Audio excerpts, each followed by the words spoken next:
ఖాళీ పిచ్చి పిచ్చి పిచ్చోళ్ళు అయిపోతారు అంతే ఖాళీ అందరు. నాగార్జున చూస్తుంటే అబ్బా నన్ను నేను చూసుకున్నట్టు ఫీల్ అవుతున్నాను అంతా. అలా నరేష్ క్యారెక్టర్ ఇట్లా చాలా ప్రాణం పోసిండు అన్న. అలా నరేష్ అయితే చాలా హైలైట్ యాక్టింగ్ చేసిండు అన్న.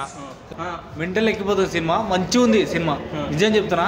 కానీ సినిమా చూడాలంటే ఇసుడు నాగార్జున క్యారెక్టర్ ఎలా అనిపించింది? వెరీ గుడ్ అన్న, ఐ లవ్ యూ. నిజం, ఆయన పరమేశ్వర్. నిజం చెప్పాలంటే సినిమా వేరే లెవెల్ అన్న, నిజం చెప్తున్నా.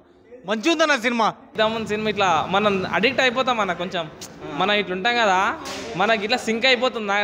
నాకైతే సింక్ అయిపోయింది సినిమా. అట్లుంది సినిమా, హైలైట్ ఉంది సినిమా మాత్రం. 100 days పక్క టెన్షన్ పడకుండా వచ్చి చూసేసేయండి. నా సాంబరంగా 100 days పక్క హైలైట్ సినిమా. సినిమా అన్న ఫైట్స్ ఇట్లా చాలా మంచిగా ఉన్నాయి అన్న. ఎట్లా అంటే మరీ ఓవర్ యాక్టింగ్ లేకుండా నార్మల్గా హైలైట్ ఉంది అన్న. సినిమా మాత్రం వస్తే పిక్చర్లు అయిపోతారు అన్న ఖాళీ అంతే. సాంగ్స్ ఇట్లా బాగున్నాయి అన్న, మొత్తం హైలైట్ ఉన్నాయి సాంగ్స్.